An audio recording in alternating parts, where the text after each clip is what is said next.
Eu já fui, quando eu era menino, quando eu tinha 17, 18 anos, eu fui socialista, até aprender que não podia ser. Quem fala em direita e esquerda, ou quando se fixa numa do outra, porque ele só tem metade do cérebro. Se você pegar a nossa Constituição, você vai ver que ela tem coisas muito interessantes. Primeiro, é que ela defende a liberdade completa. Quer dizer, ela quer o Estado longe do indivíduo. Tudo que está aí foi produzido por desrespeito à Constituição. A única coisa que vai produzir o crescimento é investimento e exportação. São as duas únicas coisas. Quando o imbecil chega aqui e diz o LBTG é um anormal, o anormal é ele.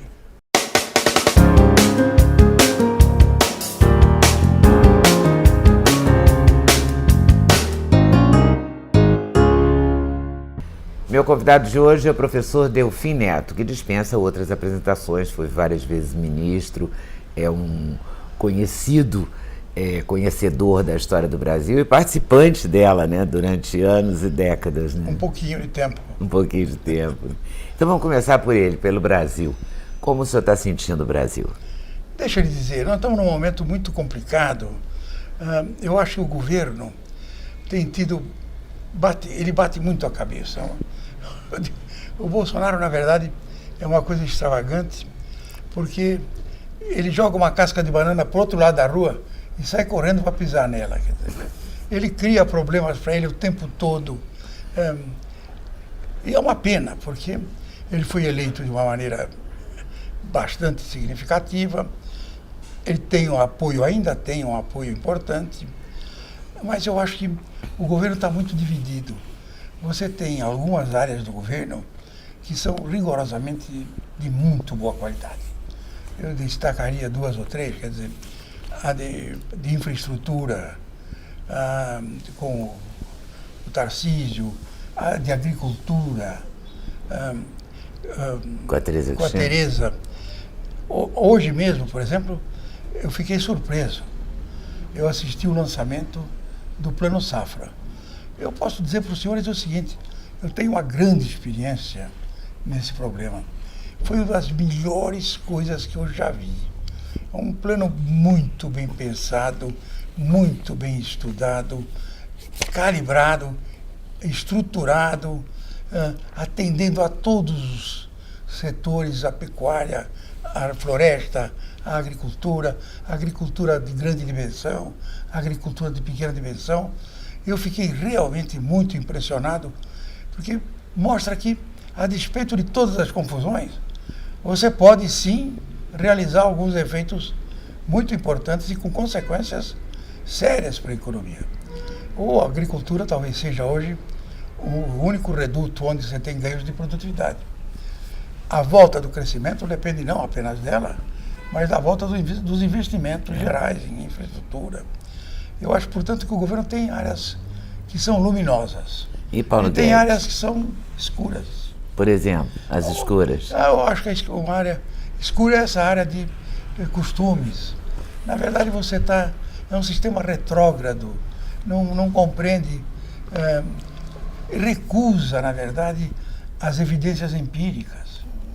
Quando você... e é uma pena, porque dá a impressão de um movimento irracional. Então você vê, é quase que uma cruzada. As pessoas são contra porque são contra. Não interessa as informações empíricas. Eu fico realmente preocupado quando isso acontece. Porque não é possível você fazer uma política pública eficiente sem que você leve em conta o conhecimento empírico. Eu acho que ele devia olhar agora esse caso da Cristina. Aquilo tudo foi construído com medida adequada, um conhecimento factual muito interessante, o que mostra que não está tudo perdido. Ela é séria e Muito. Fez um trabalho sério. Ela e tem outros dois ou três também que... Os outros dois ou três, o senhor falou do Tarcísio, da infraestrutura. Eu acho que da cidade, e tem outros que ainda não estão operando completamente, mas que têm todas as condições para ser interessante. E Paulo Guedes, que é a sua área também, né? Não, o Paulo é excepcional. O Paulo, eu acho que é. O Paulo é o pau do circo. Ele é que sustenta isso. Tem trabalhado bem, eu acho que esses últimos dias eu fiquei realmente muito perplexo com a falta de educação, com a falta de compostura com que trataram o Joaquim Levy. O Joaquim Levy. O Joaquim Levy é um profissional de altíssima categoria. Estava trabalhando como diretor financeiro do Banco Mundial. Quer dizer, entrega um cargo desse para vir aqui ajudar o governo. E aí faz essa palhaçada, na verdade, que é um negócio revoltante. Inclusive porque é história. A Caixa Preta já está aberta há muito tempo. Ela tinha sido aberta desde a instalação, antes, já no governo Temer. Quer dizer, não tem nenhum segredo mais, não tem nada para ser esclarecido. É tudo de conhecimento do TCU, tudo de conhecimento da Procuradoria-Geral da República, de forma que são justificativas absolutamente inaceitáveis. Você acha que não há nada a mostrar depois ainda? Não, o que eu acho dívidas, é o seguinte, pessoas... tudo isso está na rua. Não tem nada que não tenha sido... Já faz 2 anos que o BNDES deixou de ser aquele banco em que dizia que eu, como banco, não dou informação. Porque os clientes... Nada. Ele, como banco público, reconheceu que tinha que dar informação. Eu acho que não vai se descobrir rigorosamente nada que já não se saiba. É mesmo, é? Eu não tenho a menor dúvida. Está todo mundo falando tanto nessa caixa preta. Não tem caixa preta nenhuma. Isso é só... O que eu acho que existem problemas internos do BNDES. O tamanho dele cresceu demais. Tem lá algumas coisas que têm que ser corrigidas. Mas não creio que seja esse problema. São profissionais de alta qualidade, são de alta qualificação. Nós temos que respeitar essa gente. E há uma gente nova chegando, como esse menino que foi nomeado ontem. Eu digo ontem porque a gente está gravando hoje, dia 18 de junho, ok? Só para vocês terem uma noção. Porque acontece tanta coisa ao mesmo tempo nesse Brasil que é melhor a gente se colocar no tempo. Ontem foi nomeado um garoto de 40 anos, Montesano. Mas é um garoto de 40 anos, mas com uma enorme experiência. É incrível o currículo dele, né? Todos eles. Eu acho o seguinte, nós temos profissionais de muito boa qualidade. A mim surpreende que o governo não entenda que um tratamento canibal como esse vai expulsar os bons. Quer dizer, ninguém vai querer se submeter a um risco como esse. De repente eu tô você por aqui e termina o jogo. E quantas vezes a gente fica com alguém por aqui na vida? Mas tem que acostumar a engolir sapo. Só pode devolver na hora certa. O senhor já engoliu muito? Olha essa barriga. Mas soube sempre devolver na hora certa? Alguns ainda não devolvidos. Ah, é? Da falta? Podemos esperar, então. Mas vai devolver um dia? Se eu tiver tempo, sim. O senhor foi ministro em vários governos. Tem até assinou o AI-5, né? Sim, um dos que assinou. Fui. Em vários momentos, em várias épocas. Agora os militares voltam com Bolsonaro com várias frentes de trabalho, né? Aqui eu acho o seguinte, não tem nada que ver este uso dos militares com o regime militar. Uhum. Na verdade, o Bolsonaro descobriu uma coisa interessante, que é um viveiro de aposentados, mas bem preparados. O que é um general da reserva? O general da reserva é um civil desocupado, mas bem preparado. De forma que você pode usá-lo. Não há nenhuma dúvida. Mas isso não significa uma ligação militar. Uhum. Não há nenhuma vinculação entre as Forças Armadas profissionais e o governo. São coisas completamente independentes. Mas alguns deles têm uma formação muito boa, né? Não, todos eles têm formação excepcional. Esse menino aí, esse Montesano, qual é a formação dele? Engenheiro no IME. no Instituto Militar. Então, é gente de muito boa qualidade, que eu acho que, no fundo, é uma descoberta. É um celeiro de gente de boa qualidade. É claro que você tem nos civis também gente de alta qualidade. Não. Mas essa não deve ser uma condição, né? Se for militar eu não utilizo, não uso só porque é militar. Não, do mesmo jeito que o homem sempre se apaixona pela mulher que está mais perto, você carrega para o governo a tua cupinchada. É só isso. O resto tudo é conversa. Filosofia política. Professor, o que o senhor acha da reforma mesmo que o Paulo Guedes está propondo? Eu acho que está certo, foi uma reforma razoável. Acho que realmente houve uma concessão no regime de transferência. Agora, eu acho que é tolice ele reclamar, porque é evidente que o Congresso está tomando o seu protagonismo, que existe em qualquer sociedade. Em qualquer sociedade, o poder está no Congresso.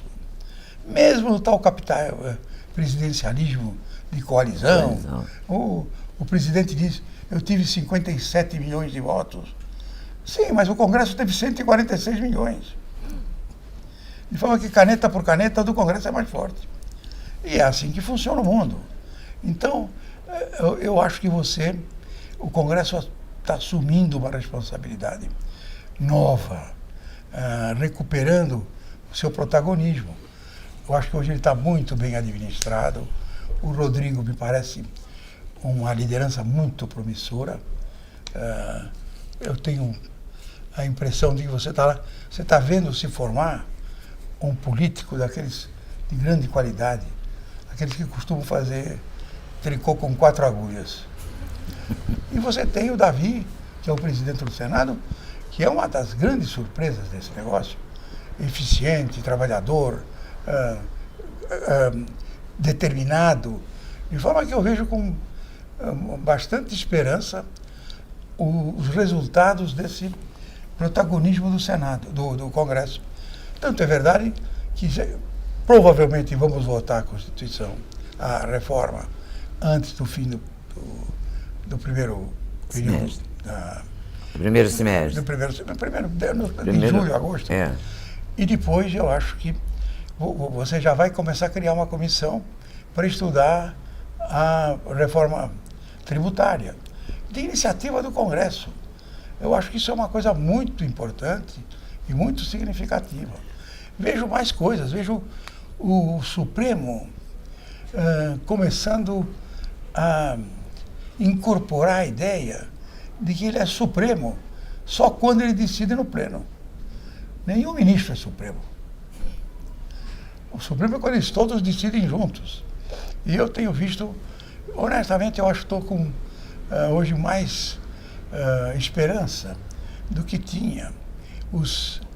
Cada vez mais você fica visível que as decisões dos ministros dependem da sua concepção do mundo. Mas por que eu fico tranquilo? Porque quando eu assisto uma discussão no Supremo, mesmo que seja uma discussão agressiva, mal educada não se deve fazer, mas forte, eu fico feliz porque eu digo assim, meus interesses estão sendo discutidos, analisados, estão sendo defendidos. Um dos lados é o meu. Quando você perde, você tem que se conformar que é isso mesmo. Ele é o único poder que pode ser o equilíbrio do sistema. O Supremo é uma coisa muito interessante. Quando nós estávamos na Constituinte, nós discutíamos com o Campos e com um grupo de número de amigos essa coisa misteriosa que é o Supremo. Por que você precisa de um Supremo, na verdade? Que é o órgão, digamos, estabilizador. Agora, como é que você nomeia o ministro do Supremo? Então, porque você vai dar para ele a maior honraria que você pode dar para qualquer pessoa. Quando eu escolho o ministro do Supremo, eu estou dando para ele a maior honraria possível. Estou dizendo para ele, olha, presta atenção que você vai ser senhor das minhas liberdades. Você é o guardião dos meus direitos. O senhor acha que eles estão entendendo isso? Claro que sim. O que eu acho é o seguinte, o processo é meio religioso. O Supremo é sacralizado. E o que acontece? Quando um cidadão é escolhido para o Supremo, ele, na verdade, recebe uma bênção em vida. Ele entra homem e sai anjo. Só que não tem esse truque, tá certo? Mas o importante é que é o único mecanismo que você descobriu para produzir um relativo equilíbrio. Mas o povo tem pedido, várias pessoas têm pedido, há vários pedidos, não só 11, 12, sei lá quantos, pedidos de impeachment do Gilmar Mendes, há uma briga, assim... É isso tudo, porque, no fundo, é uma profunda ignorância. Não tem ideia de como funcionam as instituições. Você tem hoje, como eu disse, uma verdadeira cruzada. O cidadão está na rua batendo no outro, imaginando que ele é o portador da verdade. Uma boa parte dessa destruição que está aí foi produto da eleição, em que você separou o país em dois grupos. O PT já tinha feito isso. O PT já tinha reforçado essa tese. O Bolsonaro reforçou isso. No PT tinha outras diferenças, mas no Bolsonaro é praticamente a separação entre os, digamos, costumes e que uns aceitam de um jeito, outros aceitam de outro. O senhor acha que os costumes foram um grande divisor desse nós e eles no governo Bolsonaro? Não tem dúvida. E no governo do PT? Todo o apoio... Não, no governo do PT era um problema ideológico, realmente. Aqui ninguém está pedindo para ser socialismo. Pelo contrário, aqui está pedindo que seja um Estado retrógrado. O senhor é socialista? Não, esse negócio de socialista... E é simpático ao socialismo? Deixa que... Eu já fui, quando eu era menino, quando eu tinha 17, 18 anos, eu fui socialista, até aprender que não podia ser. De forma que... Como assim? Eu vivi esse negócio de uma maneira muito interessante, porque eu era um socialista fabiano. Significa o seguinte, era um socialismo em que você chegaria ao poder pelo próprio processo eleitoral e você iria construindo um conjunto de administradores formidáveis, honestos, decentes, que iriam tomar conta das empresas e se comportar como se fosse o mercado.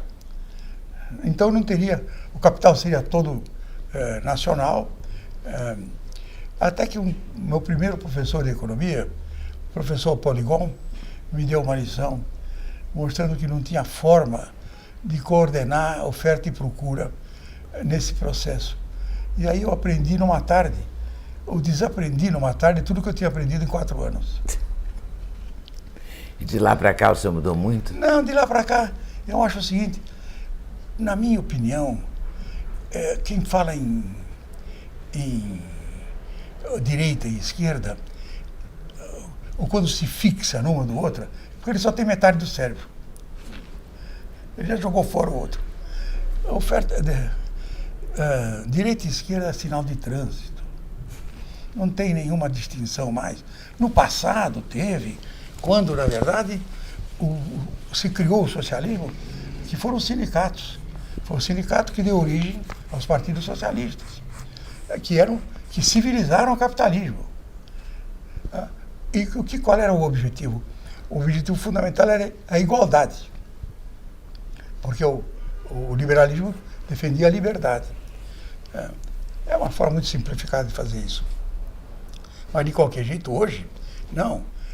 Hoje, a igualdade de oportunidades está incorporada na sociedade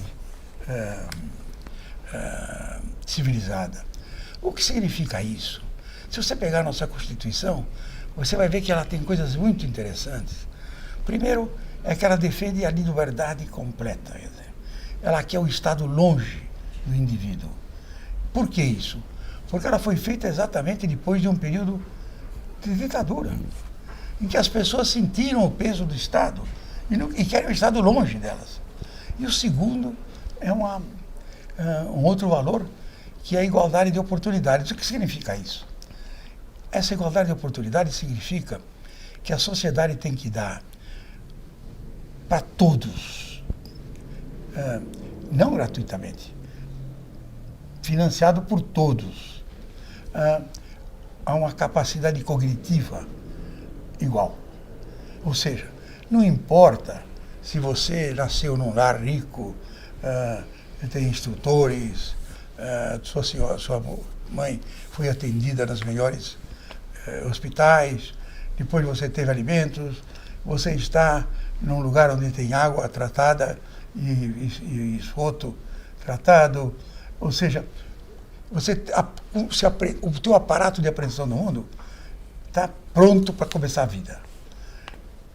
E esse tem uma vantagem sobre aquele outro que nasceu sem querer, por acaso, embaixo do Museu de Ipiranga, numa noite de chuva, ninguém queria, mas ele veio. Ele tem os mesmos direitos. A sociedade tem que promover o quê? Tem que atender essa gestante. Ela tem que ser acompanhada. Ele tem que ser, o nascituro tem que receber a atenção de saúde, de educação, até 6, 7 anos. Tudo isso providenciado pela sociedade. Para quê? Para que o local onde eu nasci, a família onde eu nasci, não interessa. Todos nós vamos partir do mesmo ponto. Não ser tão determinante na vida da pessoa. Todos vão partir do mesmo ponto. Agora, a chegada vai depender de nós, do esforço que você fizer, da tua sorte. Então, nessa sociedade, a justiça se faz na partida, não na chegada. E essa sociedade, para funcionar, você precisa de um sistema eficiente de economia. Por que precisa ser eficiente? Porque você, para gozar a liberdade e a igualdade, você precisa gastar pouco tempo para sua própria subsistência material. Quanto mais tempo sobrar para você, mais você vai viver com esses dois valores.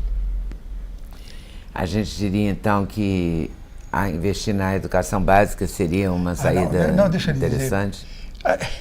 Isso faz parte da essência do processo.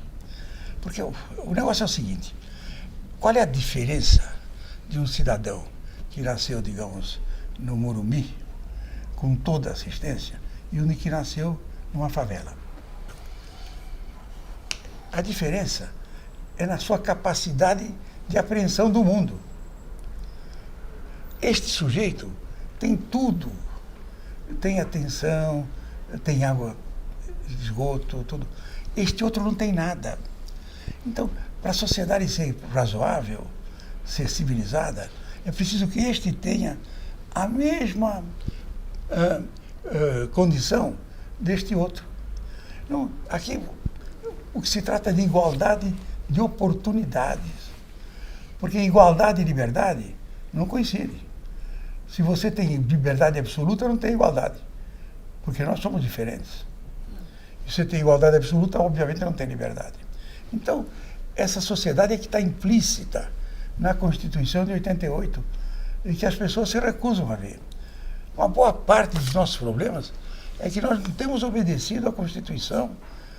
A Constituição tem sido posta de lado com muita frequência. O que a gente tem desobedecido mais na Constituição?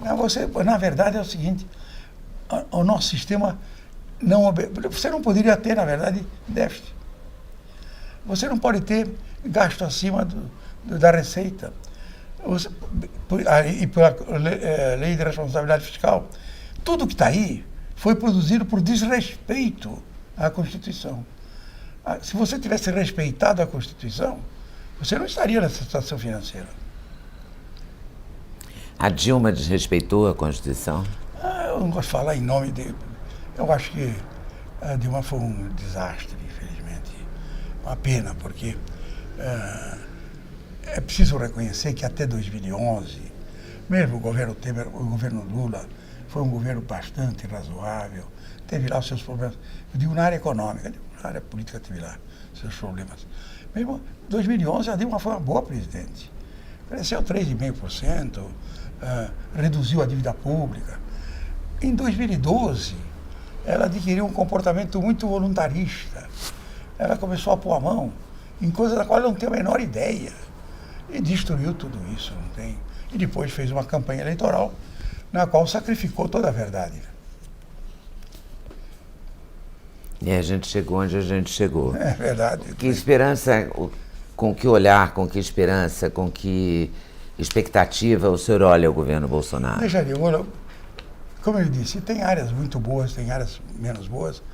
A minha Onde que ele tem esperança que melhorar imediatamente? não, o que eu acho é que nós precisamos aproveitar esse passo pela Previdência, tirar isso da frente, porque eu temo que pode ser, inclusive, uma decepção. Porque você simplesmente tirar a Previdência da frente não vai produzir o crescimento. Ou O seja, que vai produzir o crescimento? a única coisa que vai produzir o crescimento é investimento e exportação. São as duas únicas coisas. Investimento, os do governo você não pode fazer porque o governo não tem mais nada, não tem recurso. Portanto, é por isso que eu acho que o suporte está nessas áreas do governo em que você vai colocar em leilão projetos de alta taxa de retorno que vão ser executados pelo setor privado. Por exemplo? Estradas de ferro, estradas de rodagem, portos, tudo. Não há nenhuma Tudo razão. privatizado. A privatização é um pedaço. A coisa mais importante é que esses projetos novos, esses que vão gerar, na verdade, PIB, esses precisam ser tocados o mais rapidamente possível. E só podem ser pelo setor privado. E estimular as exportações, como eu acho que está vendo, você está tentando fazer isso, principalmente no setor agrícola. O que o governo não deve fazer de jeito nenhum? Não, deixa eu dizer, aí é uma coisa muito geral. O que eu acho que o governo não deve, de jeito nenhum, é fazer qualquer política que não tenha suporte empírico. Quer dizer, não adianta ficar imaginando, eu estou achando que o LBTG não é normal, achando porque o imbecil não sabe que não existe, século não existe, sexo não é só macho e fêmea, é toda esta escala entre o macho e a fêmea. O sexo é um negócio, isso é empiricamente construído. Então, quando o imbecil chega aqui e diz o LBTG é um anormal, o anormal é ele. Além de anormal, desinformado. Então, você não pode apelar simplesmente E contra a maré, né? Não A maré está aí, ela já se colocou. Né? Exato. Então, mas o que é importante é que esse processo, em vez de ajudar, atrapalha. Porque o que acontece? As políticas identitárias que separam as pessoas, o que faz? Ela desagrega a sociedade. Para você ter crescimento, né, você precisa ter alguém que agregue a sociedade. Você tem que somar esforços na mesma direção. O senhor é tido como uma pessoa que ficou muito amigo do Lula. Eu gosto muito do Lula, tenho por ele o maior respeito. O Lula é uma inteligência absolutamente brilhante. O Lula é um diamante bruto. De forma que eu tenho pena, porque ele fez um governo bastante razoável. É que houve um laxismo. Infelizmente, é o que a Lava Jato descobriu. Ou seja, é um incesto entre o governo. De que governo? De pessoas nomeadas pelo poder eleito e o setor privado. Então, é isto que destruiu e que criou isso que está aí. O que você acha da Lava Jato? A Lava Jato é um instante novo na história do Brasil. Ele é um ponto de inflexão. Não importa o que aconteça, o que a Lava Jato apurou é verdade. Então, você pode discutir agora, eu acho que ainda é muito cedo ficar imaginando os resultados desse intercept, enquanto não for divulgado tudo, para a gente saber do que se trata, o diabo, eu não faço um julgamento disso. Mas eu estou convencido de que o Lula pecou. Né, foi um laxismo. O senhor acha que ele está preso injustamente? Não, isso não sou eu quem diz isso. Quem diz é o juiz. E todos os juízes disseram que ele devia estar preso. É o que eu digo, eu acho que não é, isso não se coloca dessa forma. O problema é o seguinte, são dois aspectos. A última vez que o Brasil teve uma pequena sombra de crescimento foi no governo Lula. Desde o fim do regime autoritário, o Brasil deixou de crescer. Desde o Plano Real, o Brasil não cresce mais. Essa é que é a verdade. O governo Lula recuperou esse crescimento. Depois, como ele disse, havia qualquer coisa embaixo. Não era na economia. Era nas relações entre o Estado e o setor privado. A gente pode chamar de promiscuidade? É mais do que promiscuidade, eu acho que é um incesto mesmo. É pior, né? Bom, o Plano Real no governo Itamar deu uma alavancada no Brasil. O plano foi ótimo, é um plano belíssimo. Eu sempre digo, é uma pequena joia, vai ser na história, vai ser um dos fatos mais comemorados como um dos melhores feitos dos melhores economistas brasileiros. Foi ótimo para combater a inflação, foi péssimo para o crescimento. Destruiu a indústria. 4 anos de supervalorização cambial, sustentada com taxa de juro real de 26%. Não há indústria no mundo que aguente. Nós estamos pagando o preço, porque nunca terminamos o Plano Real. É preciso que a gente diga. Quando as coisas começaram a funcionar, o presidente Fernando não quis levar para frente o ajuste fiscal. Tanto é verdade que quebrou no fim dos primeiros 4 anos. Tiveram que ir ao fundo. Nos segundos 4 anos, de novo, teve que ir ao fundo. Nunca se produziu um ajuste fiscal. O que se está tentando produzir o ajuste fiscal é agora, mas numa situação infinitamente pior do que a que nós estávamos. E a gente tem chance de fazer isso agora? Deixa eu lhe dizer, por mais que a gente faça força, nós não temos competência de impedir o Brasil crescer. Ele vai crescer. Nós não temos competência para impedir que o Brasil volte a crescer. Ele vai crescer conosco ou sem nosco? Tomara que conosco, então. Está bem. E o que o senhor acha que deve ser feito de imediato para o Brasil crescer? Não, além da aprovação da reforma da Previdência? Você está fazendo... Não tem saída, porque não tem milagre. Não, o Estado não tem condições de investir. O Estado não tem condições de se endividar. Portanto... Já está endividado. Já está muito endividado. Você tem que compreender que os recursos têm que vir do setor privado. Você tem que realmente... Nós temos aí 25, 30 projetos com taxas de retorno fantásticas. E que, se forem bem leiloados, se a gente der a garantia de segurança, ou seja, se o Supremo só decidir no pleno, é isso que garante a segurança. A segurança. E essa nova agência que vai controlar os contratos, eu acho que com isso você vai, em 8, 10, 12 meses, você vai pôr para começar a marchar os investimentos. Quando começar a marchar os investimentos e a roda girar a primeira vez na direção certa, a energia vai crescendo e nós vamos embora. O senhor hoje vive de palestras, de encontros? Como é que é a sua rotina? Eu tenho um escritório e vivo de palestras. O senhor vai todo dia ao escritório? Sim, claro. Posso perguntar quantos anos o senhor está? 91. 91. E o senhor faz exercício? Tem regras alimentares? Você está maluca? Você não sabe que quando você nasce, o teu coração sai carimbado. Ele vai bater 3 trilhões, 498, 300. Se você der uma corrida, você gasta energia à toa. Fazer exercício é morrer rapidamente. O senhor nunca fez? Não, basta você ver que não tem atleta que passa 60 anos. O senhor sempre teve esse humor. O senhor tem um humor muito fino, muito delicado. Isso é uma brincadeira. O que deixa o senhor bravo assim? Nada. Nada? Eu estou muito velho para ficar bravo com alguma coisa. Mas quando era jovem, ficava bravo com o quê? Não, nem... Deixa eu lhe dizer. Eu sempre fui uma pessoa que procurou, na verdade, se situar onde está. Quer dizer, conhecer o que está em torno de si e não exigir o que é impossível.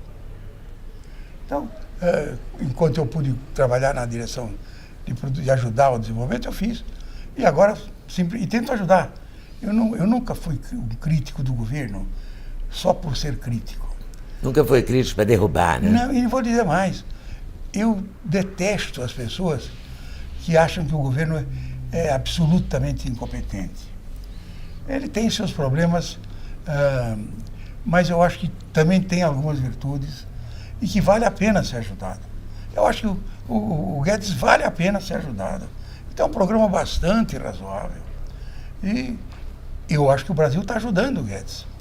A aprovação da medida da Previdência, eu acho que vai ser uma coisa razoável. Não é o que o Guedes queria. Eu também acho que não é melhor. Você, na verdade, não eliminou alguns privilégios da casta que controla o Brasil, mas, de qualquer jeito, é o que podia obter. Então, não adianta você querer. Se a reforma que ele queria seria melhor que essa que vai ser aprovada? Eu acho que a reforma que ele queria, eu acho que era melhor. Ainda que também nunca é tudo bem. Ainda eu acho que tinha... Sempre pode melhorar. Exato. E sempre pode piorar. Então, o que eu digo é o seguinte: eu acho que não adianta reclamar. Ele conseguiu o que era melhor possível na comissão. Agora é a batalha do plenário. É a batalha no plenário. Talvez eles consigam ainda alguma coisa. Acho que não saiu algumas surpresas, mistura de sistema financeiro, mas, de qualquer jeito, eu acho que é um projeto razoável. O que o senhor faz no dia a dia, assim, para se divertir? Para me divertir, começo lendo jornais. E se diverte? Muito. Muito. Leio 3 jornais todo dia. E os jornais batem a beça no Bolsonaro, né? Um pouco, um ou outro. Mas bateram no senhor também, não? Eu já acostumei. Mas já apanhou? O que eu apanhei na minha vida. Quer dizer, eu tenho uma casca dura. Não desiste, não? Não. Aí o senhor lê os 3 jornais? Leio os 3 jornais e aí vou para o escritório. E depois de tarde estudo. Todo dia? Todo dia. E há sempre o que estudar? Pior é que não acaba. O que o senhor lê? Quem o senhor lê? Hoje eu só leio praticamente economia. Não lê mais livros, romances? Não, isso nunca mais. Não. Tem, não. E vê séries? Não tem mais, deixa eu lhe dizer. Você se acostuma a viver com você mesmo. Mas é bom viver com a claro gente que mesmo. Não é? Exato. O senhor gosta da solidão? Não, ninguém gosta da solidão. Mas gosta de ficar só. Não, mas e pensar, ficar com seus... Quando eu estou fazendo minhas coisas, eu tenho uma preferência para ficar só mesmo. Não gosta de barulhos? Nada, assim não. Nem ouve música? De vez em quando, já ouvi muito mais, hoje não. Clássica? Clássica. Popular também não? Popular sim, samba. Eu sou uma pessoa absolutamente normal. De forma que não tem nada Desde que especial. não te bote para fazer exercício. Não, isso não. Aí não. Porque aí viola a minha filosofia. E a sua filosofia inclui vinho, inclui uma coisa assim, não? Não, inclui, digamos, vinho eu já bebi muito, uísque. Hoje eu tenho uma moderação muito grande. O senhor acha que o senhor mudou nesse sentido, da moderação? Não, eu acho que... O senhor ficou mais paciente ou mais impaciente com a idade? Não, acho que não. Eu acho que você aprende a viver. O pior do negócio da vida é você não aprender a viver. Porque a vida não é o que você quer. E tem mais uma coisa. Eu estou muito feliz, porque eu sempre tive convencido, não é você que escolhe a profissão. É a profissão que te escolhe. Você tem sorte de que a profissão te escolheu. Você se sente bem lá dentro. Você vive. Você nunca trabalhou. Eu nunca trabalhei na minha vida. E o senhor daria conselhos? De jeito nenhum. Nenhum? Nem ao Paulo Guedes? Não, o Paulo pode me dar conselhos. Você acha? É porque ele é moço ainda. Mesmo com 70 anos, ele é moço. Ele é moço, ele tem o quê? 20 anos a menos que você? Mas é um que o jeito senhor... brilhante. O Paulo é um jeito brilhante. Mas o senhor diria a ele para engolir mais sapo? Não. Ele sabe como vai viver. Essa gente toda tem muito mais treino do que parece. Está muito mais preparado. Né? Exatamente. E a gente deve se preparar para quê? Para viver um Brasil melhor daqui a eu não tenho dúvida 5 anos, 3 anos, 4 anos? Eu acho que se nós prosseguirmos com essa linha que nós estamos indo e conseguirmos realmente ampliar os investimentos, eu acho que em 12 meses, 14 meses, você começa a funcionar na direção correta. E quando começar a rodar na direção correta, aumenta a receita, tudo comigo, tudo ajuda. Porque esses 13 milhões de desempregados dá uma aflição, né? É muito mais grave, não é? Porque deve ser mais até, né? Não, você tem 28 milhões de sujeitos que estão ou desacorçoados, ou desempregados, ou querendo trabalhar um pouco mais. São 28. É muita gente. Põe 3 para cada um, dá 80 milhões de pessoas. Quer dizer, você pega é 40% a 50% da população. Então, nós temos tudo para voltar a crescer. Desde que a gente entenda que crescimento tem restrições físicas. Não existe truque, não existe forma de violar as identidades da contabilidade nacional. Não existe forma de crescer sem investir. Não existe forma de desenvolvimento sem que a relação entre o capital, o estoque de capital posto à disposição de cada trabalhador cresça. É isso. Foi assim no passado, vai ser assim no futuro. Todo o resto é chantilly. O senhor acha que os investidores estrangeiros também se sentirão mais à vontade para investir no Brasil? Não tenho dúvida. No momento em que o Supremo decidir sempre pelo Pleno, você estabelecerá a garantia jurídica necessária, geral. Então é isso que está faltando também, né? E nós já aprovamos a lei de regulação de investimentos em infraestrutura, que vai dar segurança para o investidor para projetos que são longos, 20, 30 anos. De forma que nós estamos construindo as condições para voltar ao crescimento. É uma coisa lenta, é uma coisa difícil, as pessoas com toda a razão estão perdendo a paciência, mas nós temos que entender o seguinte: tudo que está aí não caiu do céu, foi feito por nós mesmos. Construímos esse estado de coisa e temos que construir a saída dele. Exatamente, é isso aí. É isso? É isso. Tá certo. Muito obrigada, professor, Obrigado por ter vindo você. aqui, me dado essa confiança. Imagina. E eu queria te dar de presente o único presente que a gente tem para dar, que é uma caneca. Que bom. Tomara que o senhor goste de tomar café em caneca. É uma lembrança do canal. Obrigado. Tá bom? Tá bom, muito obrigada por ter vindo. Foi uma alegria te ver. Obrigada mesmo. Espera aí que eu vou só me despedir aqui. Pedir para você se inscrever no canal, que eu esqueci de pedir no começo. Apertar o sininho, dar like, compartilhar, avisar os amigos, enfim. E voltar no próximo vídeo. Valeu? Até mais.